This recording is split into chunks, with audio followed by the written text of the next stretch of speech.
So at the beginning, mania is very clear-cut and depression is very clear-cut. And with time, there's an episode called mixed state. There's a mixed episodes that starts happening where you have the energy of a hypomanic state, but you have the low mood where you're irritable and angry. And it could be a bit scary because after that, in depression phase, you feel like you're not fast. There is no drug that has no potential side effect. There's a lot of medications, psychiatric and non-psychiatric. All the medications you take for headaches, to constipation, to whatever, is also has the risk of giving you a side effect. Sometimes your family want to protect you. It's difficult because when you get like 80, it's like your child, so it's a difference. You go back, and so they will try to help you. And how do you find the balance? What happened when you live long enough to outgrow the treatment that once worked? As with age, as bipolar, our body change, and does our brain. Medication tolerance, cognitive shifts, and the new life stage all affect our bipolarity show up. Welcome to Bipolar Talk, the place to talk all things bipolarity. I'm Clément Bessard, bipolar type 2. I'm founder of Upstage. And today I'm joined by Dr. Omar Ghosn, psychiatrist and assistant professor at UC San Diego. Is specializing in geriatric consultation liaison psychiatry and work in the senior behavioral health unit at UCD Medical Center. And together we're going to explore what it means to age with bipolarity, what are the difference of treatment, emotion, and just let you present yourself, Omar, actually. Well, thank you for having me, Clement. I'm a psychiatrist. I've trained in seeing all age psychiatrists, but with time I specialized. I did a fellowship in geriatrics and a fellowship in consult liaison, which means the very sick medically people and have psychiatric issues at the same time. That's what I am. I used to be on that unit on the inpatient. Now I do outpatient. And so I see people who are not in the hospital or regularly, follow them. We build the relationship with time, and I try to make sure that they stay stable all throughout.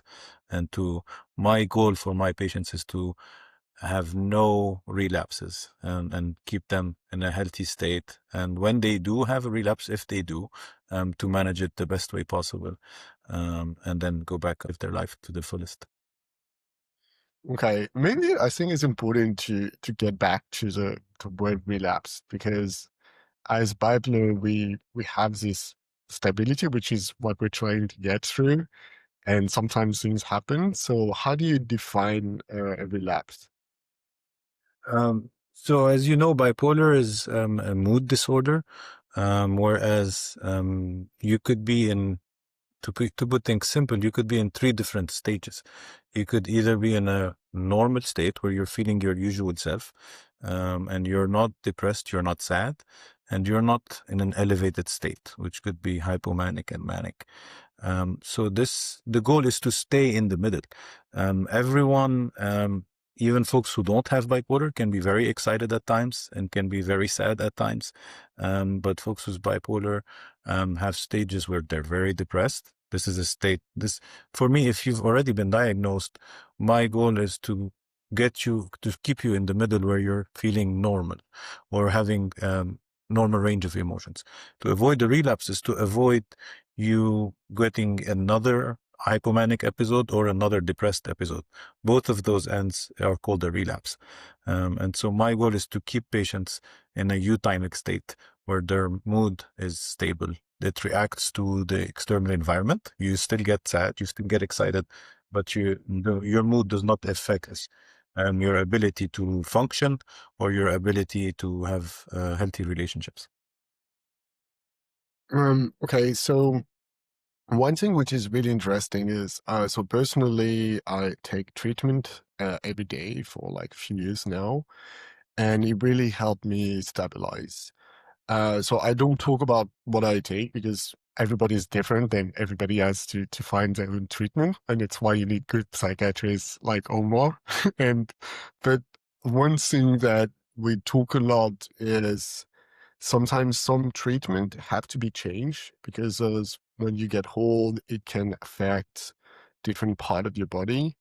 So if you can tell us a little bit, like how do you find treatment depending on age and how does it matter? Right. So before moving to the HP question, I think I have to emphasize that um, sometimes we make changes as we go, depending on the situation, because some medications are better when we're dealing with the depression, and some other medications are better when we're dealing with a manic state. And so, depending on what's going on in life, and with the mood, we have to make those changes as we go. If That's why it's important to regularly check in with your psychiatrist, even if you think things are well, because sometimes one medication doesn't work well enough or stopped working, or you're starting to show signs of a symptom, and we may want to make changes with the one that helps with depression more, or the one that helps with mood stabilizing more. So this is in general. In the geriatric age, what happens in the geriatric population, two things happen. First, people start having other diseases. And so there's other drugs other medication happening and adding to the mix, for diabetes, for hypertension, for medical conditions. And so you want to make sure that the medications don't interact with the rest of the medications. And another thing you want to pay attention to is the function of the organs that metabolize your drugs. And that's mainly the kidneys and the liver. And so if you have unhealthy kidneys, or you have kidneys are at risk of kidney failures, or unhealthy liver, then we'll have to make adjustments to the medications. Sometimes, even if we don't have signs of kidney disorders, or liver disorders, we still try to pay closer attention. And for bipolar in particular, I'm thinking about a medication like lithium. Lithium is a very important medication for bipolar. It's a very effective drug, but it is cleared by the kidneys. And so with age, your kidneys start working overtime.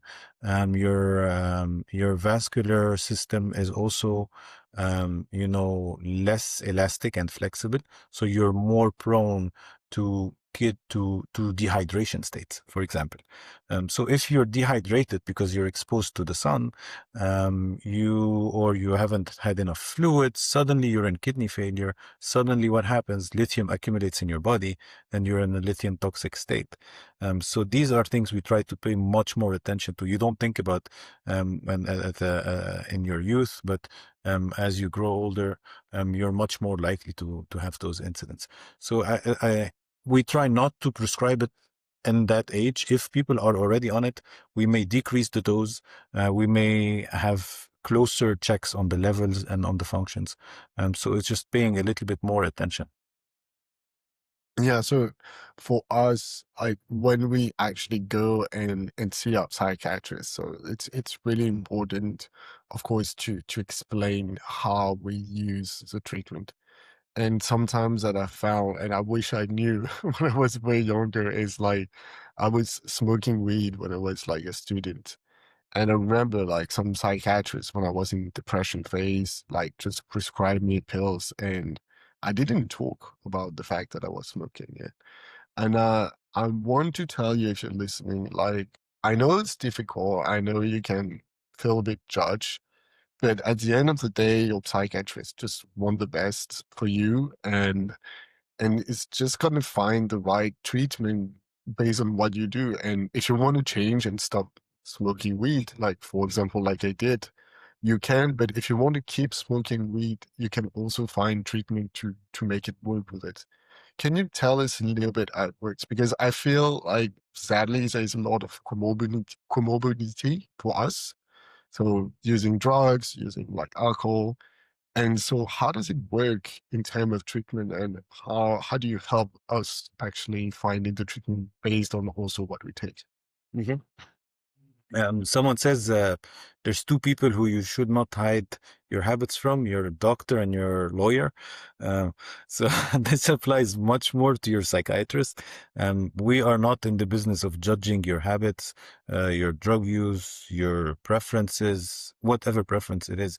Um, Especially in this time and age where the view on drugs is much looser and people is much more accepted to do that. Cannabis in particular is an interesting one because there are psychiatric uses for cannabis somehow. There's some indication for it, but also we know that it makes some disorders worse. And so you want to pay attention, and you really want to you don't want to hide this from your doctor because he may not know what's going on and may think something else is happening, or this drug is not working. And so it's very important to discuss your use with your psychiatrist. In general, recreationally, cannabis use has been okay for 90% for most of the population. Unfortunately, when you're past recreational use, you may put yourself at risk of worsening your mental health. If you already have a diagnosis, that makes things also a little bit more dangerous or risky. Cannabis, especially nowadays, cannabis has been changing as things become more synthetic. Um, the consistency is much higher, the potency is much higher. So I try to tell people to stay away from high THC content that is unopposed with CBD, because this is much more likely to induce a psychotic state where you become paranoid, you start hearing voices, and so you really want to pay attention to the content, and that the new synthetic strains are much more potent than what people used to do in the 60s, where it was just, oh, that's so easy. And I have geriatric patients who start smoking again. They smoked in the 60s and now they're using newer contents, and they're like, this is completely different. And this is firsthand experience from folks who have tried both, and to tell you that this is a bit more dangerous, especially if you're looking at the strains with THC and very high content. So again, psychiatrists don't judge. We're here to listen. We have no obligation to report anything legally, especially if someone is trying to seek help and get better. So yeah. It's kind of funny. So we're gonna have people like my weed. But no, I'm joking aside. But I think it's a really good point. And in the US, in most states, it's now legal. And you can ask. So I used to live in Netherlands, so it was the same thing. And you can ask the shop to basically what percentage of THC is. And I think it's a really important thing because, as you say, we tend to think like one joint is one joint, but some weed, for example, is 3 times stronger than others, and it doesn't have the same effect at all. And I can tell about personal experience because I think maybe if you're listening, you want to know is like when I used to smoke weed in depression phase, I used to get almost like so anxious and like totally like almost paranoid. I would say it's like high anxiety, but like I was really scared about like having someone to call me. When someone called me, I was like couldn't answer my phone. I was worrying they were going to say certain things. And it's like it's really dangerous, and I think it's even more dangerous for us. So I think it's an important topic that I wanted to cover, and of course your psychiatrist is here to help, and it's like it really helped me to have this conversation to totally stop actually. But to go back a little bit about aging and being bipolar, can you tell us a little bit how? I see a difference in my mind. There's two different ways things could go. Um, and that unfortunately is related to the person itself and how they view their disease, if they're okay with it, if they accept it and are trying to work with it and seek treatment.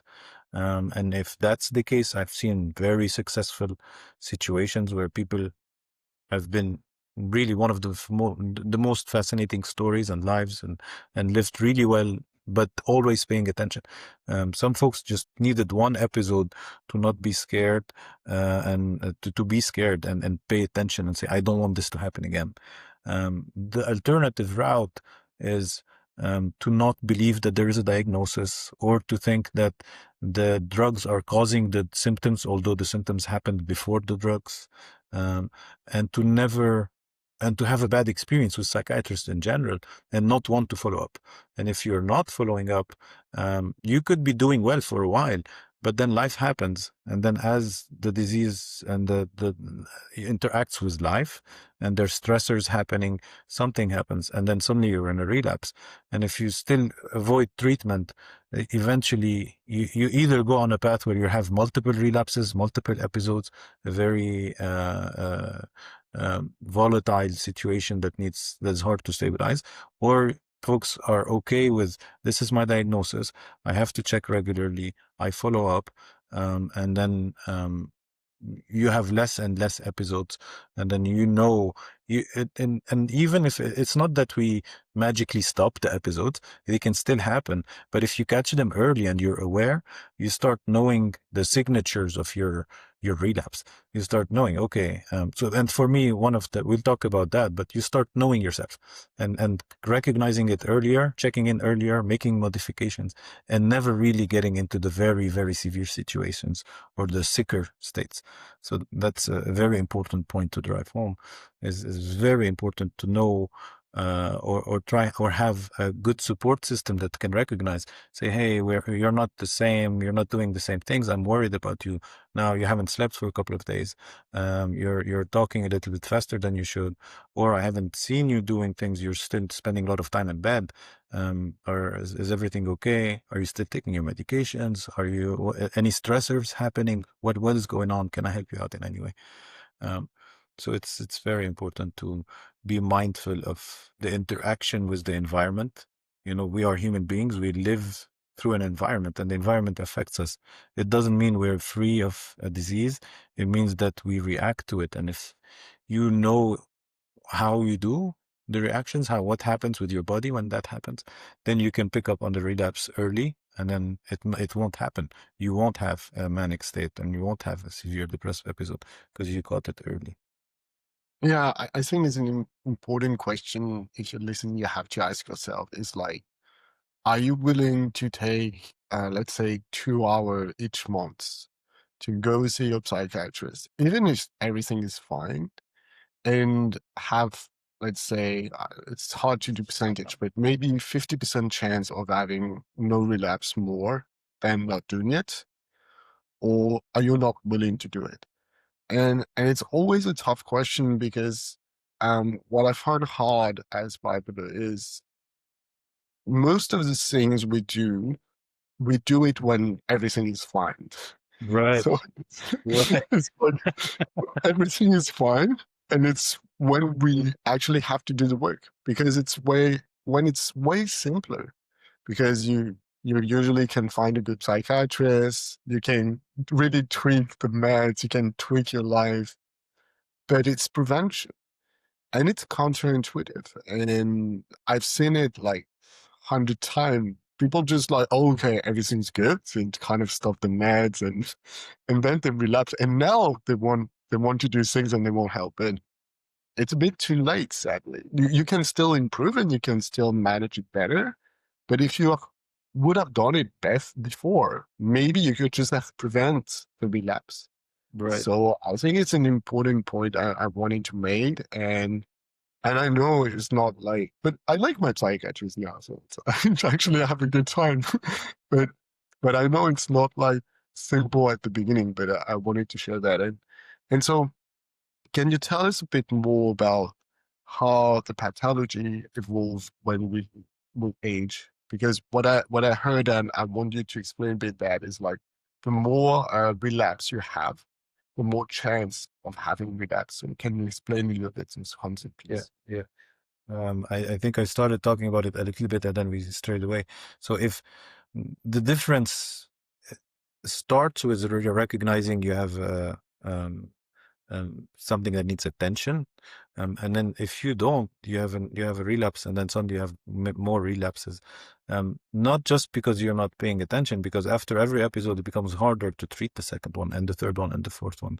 And so, and also the episodes start looking different. So at the beginning, mania is very clear cut, and depression is very clear cut. And with time, there's an episode called mixed state. There's a mixed episodes that starts happening, where you have the energy of a hypomanic state, but you have the low mood where you're irritable and angry. And these are where you have features of both mania and bipolar at the same time, and they're more likely to happen after a few episodes and as we age too. They are harder to treat, harder to recognize because you don't see it clear cut, and then lead to a lot of interpersonal problems, given that folks are much more angry and irritable at the baseline, and much more likely to get in trouble with their friends, families, work, and every situation. And So yeah, I think it's interesting to go a little bit deeper into mixed episode because it's something I think I haven't had. So can you explain a little bit like because okay, so one thing we did at Upstage is like we really like to help people try to understand and find a way to kind of detect when you have like start of the phase. So we have those little action plans that you can actually do. It's pretty simple. It's like, what are my triggers? Why does it happen? And what do I do? And who do I seek help with when it happens? And so I really want to learn more about mixed phases. So can you teach us a little bit how can you know your trigger and what do you do when it happens? well, there is not a single mixed episode that's the same as the different ones, because you have a collection of symptoms and you have a collection on the other side, and you're a little bit of both. But the idea is, um, the the starting point is sleep. So if you're not, and the first thing I always tell all my bipolar patients is you have to watch your sleep. You have to make sure you're having healthy amounts of sleep at all times. And anytime you have more than 2 or 3 nights where you did not sleep well, you're at risk of destabilizing the situation, be it in a manic state, or much more likely to induce a manic state. So the sleep is a very big thermometer, if you want, or indicator of how things are happening. So with mixed states, you're almost always not sleeping well, uh, and your mood is almost always volatile. It's no longer euphoric. It's no longer happy to be or elevated in a goal-oriented way. I want to do this. I'm very fun. I have a mission, or I want to enjoy life. I'm more impulsive. I'm more likely to do drugs, to buy things, to gamble, to have sex. It's no longer that. It's more of an irritability. It's more of an anger, and more likely to have outbursts and not be happy with very small triggers that would not upset you on a regular day. And then you get fixated and stuck on things and start attacking your loved ones or your boss or your subordinate. And so if it's not very evolved, people may not recognize it. They say, oh, he's just having a bad day. And so if you know your sleep is shaky, your mood is shaky, you really want to check in and see what's going on. Is my mind is racing too? That's 3 symptoms now. I have a racing mind. I have thoughts coming one after the other. Most of them are negative. It used to be that most of them are positive, and I can't keep up with the beautiful things I want to do. Now my mind is racing, but it's no longer happy. It's just angry and upset and fixated on a traumatic incident that may not, perceived traumatic, may not be as bad, but just being riled up easily. This is classically a mixed state. Quick break. Can you let us review on Apple Podcasts or the platform of your choice? It really helps us break the stigma around bipolarity. Let's get back to the episode. And you stay up at night, you're walking, you're pacing, you're restless. So it's a little bit a combination of both states. And that happens past a couple of manic episodes. You're at risk of having mixed states. And they're no longer pleasant. So even the good things about hypomanic, or the good feeling that comes with it, is no longer there. Yeah, that's one of the things that I learned a little bit the hard way, and it's true that apomanic phase when you're young is could be actually nice and nice to live, and I'm not going to lie about that. I used to like them, but I accepted that the more I will get on, the more the risk will increase, and I know that every time I have them at the beginning, it could be fun for 2 weeks, but usually then it gets bad. And afterward, the consequences are usually depression for me.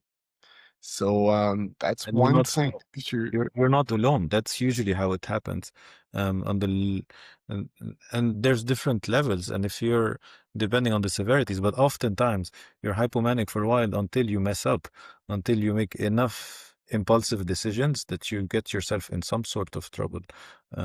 And then the reckoning happen, and weeks pass, and then slowly things are not as exciting, and then you're coming to terms with the consequence of what happened over the past few weeks.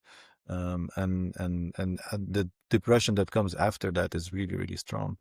And so it's a very common pattern that you're describing.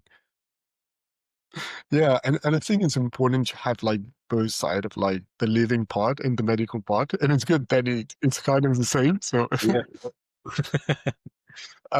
yeah, so I was like wondering a little bit about cognitive decline because that's one thing that I know happen is like when you're like in the, for example, the apomanic phase, it usually like not good for your neuron in the brain. And it could be a bit scary because after that in depression phase, like you feel like you're not fast.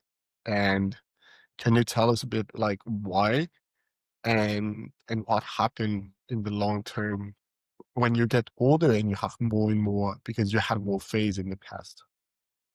So there is an association between bipolar and an increased risk of dementia.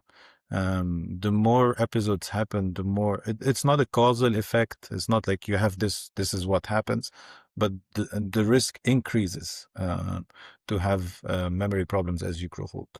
That could be for a variety of reasons. Um, you may put yourself also at risk by having falls and head injuries too when you're impulsive, and head injuries compound also the effect on your neurons, and then the pathology that's happening from the disease itself. Then on top of that, there's the impact of your mood on your cognition. So that means, and that works for both. If you're depressed, there's this state we call pseudo-dementia, where you look like you're not able to do things memory-wise, or you're not able to function. But that's because your mood is low and you have no energy and no ability to engage all your brain power to get things done. The same goes on the other way too, by the way. If your thought process is too fast, and if you're jumping from topic to topic, you lose attention. Your attention span becomes so short that also you lose function, and you lose your ability to do things that are easy tasks for you in general, fill a formulaire or whatever is simple for you that you do every day. Suddenly it becomes very hard to focus, because you're just jumpy. You just want to do something else. You start to do it, then you have another idea, you do something else, and then you jump, and then you're like, oh yeah, what was I doing? And so these are two very different ways that get to the same result, where you can no longer achieve cognitively, or get to the same results with I don't know, outputs at work or anything, for both reasons. And so on top of that, having more episodes again increases your chances of not responding to the medication. So the medications works very well at the beginning, but if you're trying to take a mood stabilizer after 6 episodes, it's going to take longer. It's going to be harder for you to reach a stable mood. So since you're unstable, then your memory will not be as good when you're at that age. And that's that's different than the dementia risk that we talked about at the beginning, which is also there. Interesting, yeah. So I didn't know. So the treatment, so you have to get higher dosage, or how does it work? Or you have to use different treatment? higher dosage, more than combinations become more. You will need more than one medicine or two medicine to get to the same result. And that has its own risk of side effects. And so it becomes harder to tolerate since you're taking higher doses. Everything gets more complicated. Yeah, and that's one of the big subject actually is about the dosage of treatment. So from what I see, I would say most people that I met who are kind of stable take treatment. And I know it could exist that some people don't take treatment, but I would say 99% of the people I know take treatment when they're stable. And but one question which is coming a lot is should I decrease my dosage?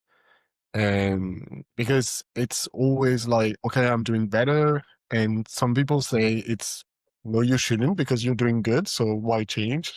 And some other people say, maybe we can find a way to, to, to reduce a little bit the dosage. And yeah, so what is your thought in that? So that kind of takes us back to your first conversation about people feeling great and they stop the med and then they relapse.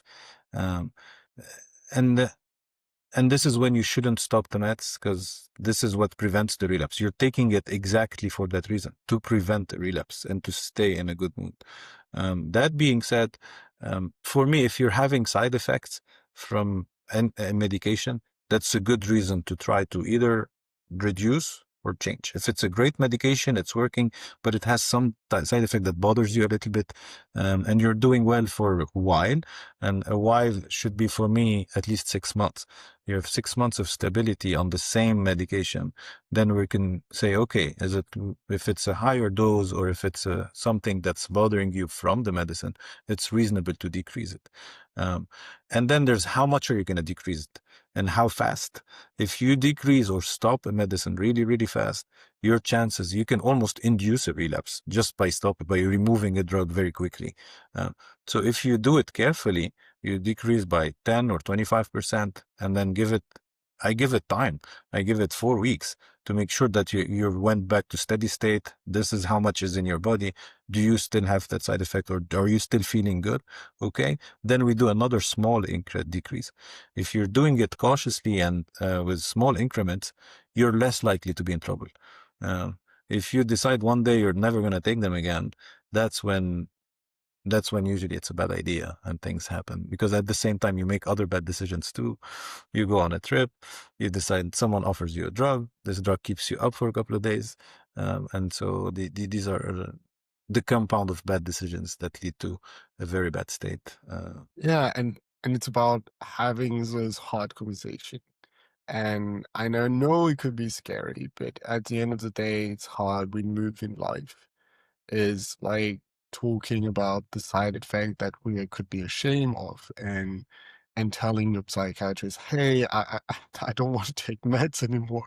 And I know we can be scared because same thing it's a doctor. Why would you say that to him? But I'd rather for me have this conversation. And so I still take my meds, and for the moment, it's we always have this conversation. Should we raise a little bit the dosage? Should we reduce a little bit the dosage, depending on how I feel? And I think those conversations are really important because it is here to help. And if you don't want to take meds, at least do it with him or her, because then you can do it in the proper way and you can reduce dosage in the proper way, and then the door will still be open if you want to start again. And it's really keeping the link, even if you're not taking meds, just see a psychiatrist maybe at least once a year or something, just to check and see if it's really my most stable patients, I see them once or twice a year. And it's generally a very nice, quick discussion, unless something is happening. And then if the same people who I've seen once a year at some point don't feel so well, they know to schedule an appointment early. But our relationship is going, and I keep track of them. If you lose this patient-doctor relationship, it would be harder to reinstate and refind an appointment and talk to a psychiatrist. And then the important thing is, I also have patients who don't take medicines, but for you to reach that, again, you want to be really doing it cautiously, and you don't want to abruptly stop, because just abruptly stopping it increases your chance of inducing something. And then we can talk about side effects if you want. There is no we there is no drug that has no potential side effect. There's a lot of medications, psychiatric and non-psychiatric. All the medications you take for headaches, to constipation, to whatever, is also has the risk of giving you a side effect. The same goes to psych meds and mood stabilizers, and so it's important to not be ashamed of them. There's a long list of potential things that could happen, and if you raise it to your psychiatrist, you don't have to suffer with it. You don't have to still take it and be stuck with it, or you don't have to just stop taking it and not have an alternative, because there's also alternatives. If this medication, it's not always that from the first time the first drug that is prescribed to you is the best one for you. So there's a little bit of trial and error process, and a little bit of tinkering to get to the medicine that suits you the best, and the dosage that suits you the best. So you have to fit those two. And if you're not seeing your doctor regularly and making those adjustments, you won't reach that state. And the ideal situation is to get to a point where you don't feel that you're taking the medicine. There's no sedation, you're not sleepy, you're not tired, you haven't gained a lot of weight, you don't have tremors, you don't have sexual side effects. All of those, if they are potentially happening to you, you need to bring it up, because who would like to take that medicine if it's happening and it's not being addressed? I wouldn't take it. I would just, I would talk to my doctor, and then I would do something about it, and then we'll have a discussion, try something else, decrease the dose, etc. Take it from there. Yeah, and it's like it's always the same. It's about communication and having those like hard conversation.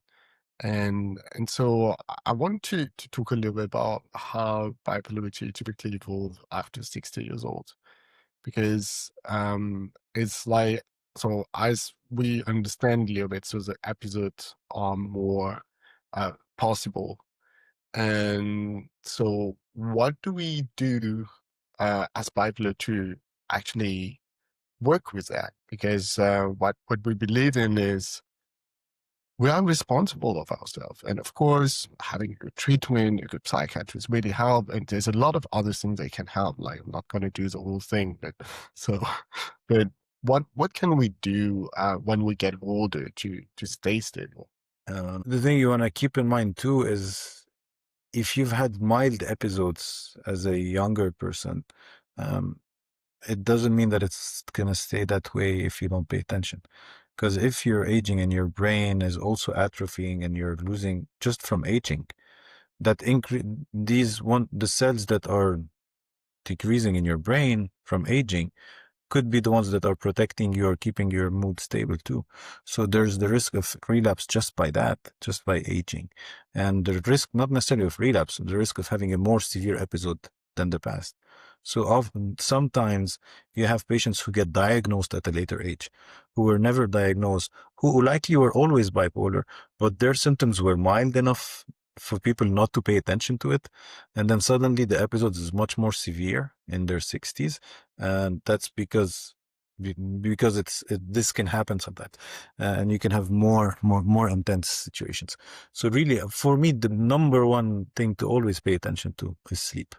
The number one predictor of how you're doing as someone who's struggling with bipolar or living with bipolar is if you're sleeping well. If you're sleeping okay, you're good.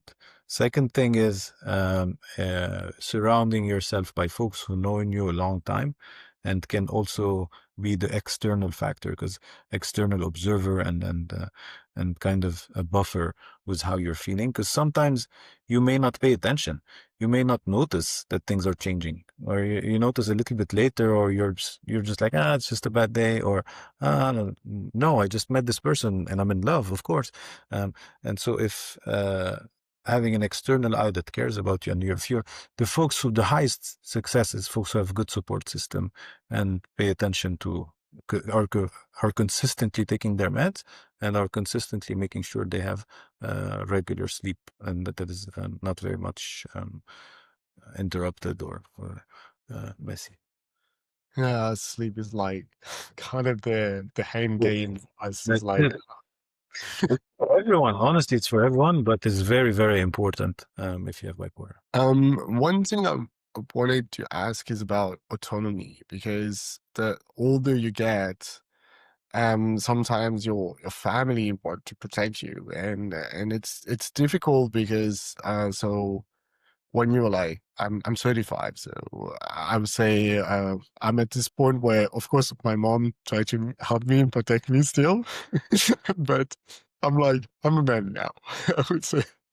But when you get like 80, it's like your child, so it's a difference. You go back, and so they will try to help you. And how do you find the balance? Like, what do you advise your patient into, like uh staying in control and or letting them help? And for example, like I don't know the word in English, but having them, for example, to take certain type of decision for when you want to sell something or buy something with a lot of money, or to contract.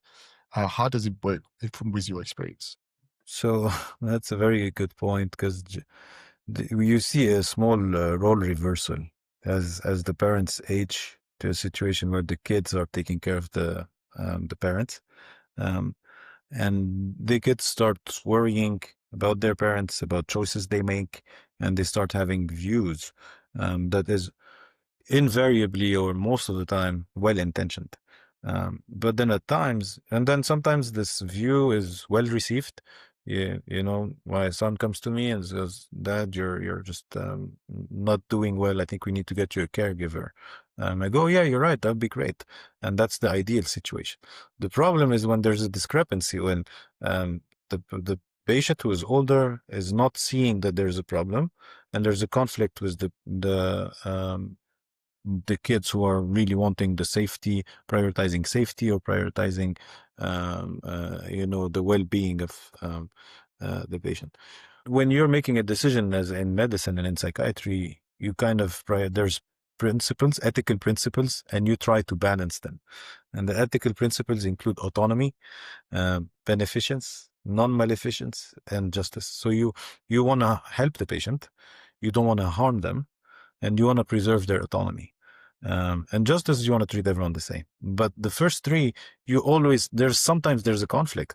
And sometimes to do the best for the patient means to take away his autonomy for a while. And as you grow older, means to take it away for a long time, forever. And that decision is not taken lightly. And for you to prove that burden, you have to get at least in California, at least two medical reports that says that the patient does not have capacity to make decisions, A, about his healthcare state, taking medications or not, B, about his finances, deciding to stay at home or not. I can tell you that there's a lot of people who decide, so that's one. So the question is, when can you, to prove that burden is really high. And so at some point, there's a state where people have capacity, but you know that they're making decisions that are not good. That's not enough. This gray, where there's some mistakes, but not enough to get police involved, or you don't want that to happen anyway as a kid. So there's the problem happens in those gray situations. And so here it's a personalized situation. It depends on what's going on. But I can tell from the kids' point of view, that people are allowed to make poor choices to a certain extent.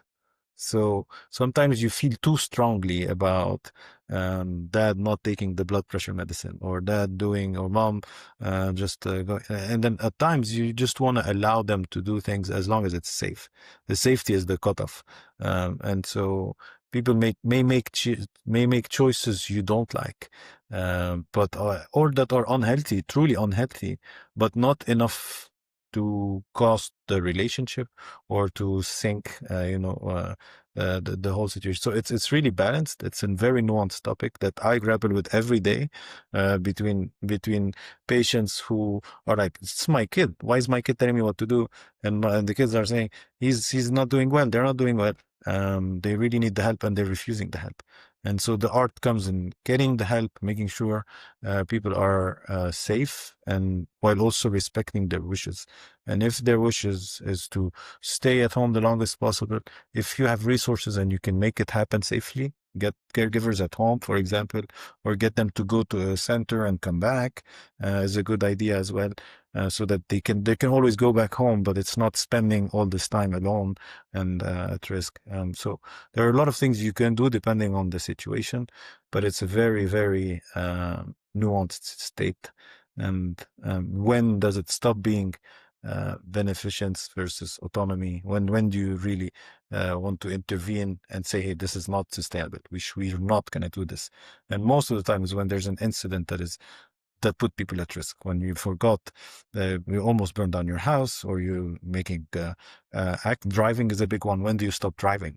When do you convince someone that they shouldn't drive? Because sometimes it's because of their vision. Sometimes it's not because of their mind, and so also difficult things with aging. Yeah, it's one of the things I wanted to ask. So, like, how do you prepare? Because as we age, we're gonna have this conversation. And do you think it's better to have this conversation when you're still like in your 60s and and everything's go fine, and to start talking about like, okay, what happened if, and how do I want a relationship to be when I start like having those decisions? Or do you see it's better to just let's wait and see what happens? So what is your advice?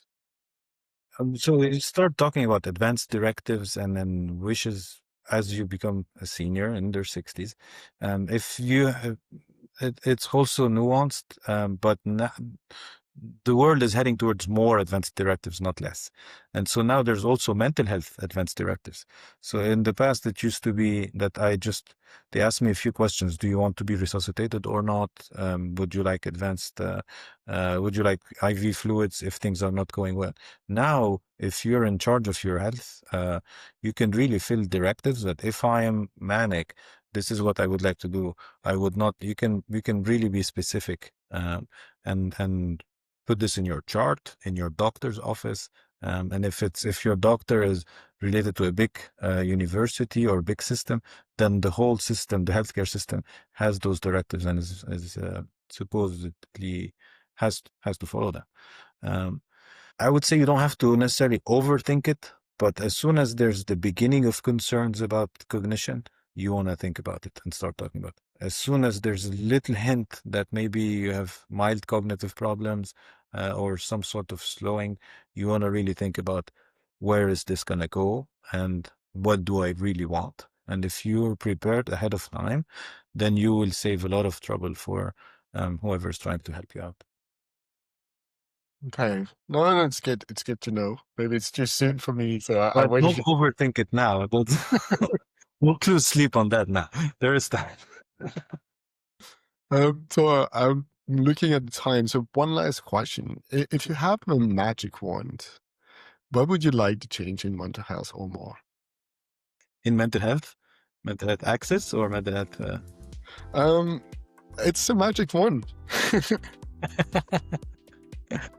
Oh, that's a big question. I wish there was a way for us to give less subjective answers and have better objective proof to say this is what's going on as psychiatrists, and this is what will help you. This is that test, the magic test that says yes. Thanks a lot for your time. It was great. I appreciate you, Clement. You're doing great. Thank you for having me. To learn more about Bipolarity, go to our website, opstage.com, HOPESTAGE.com. See you soon.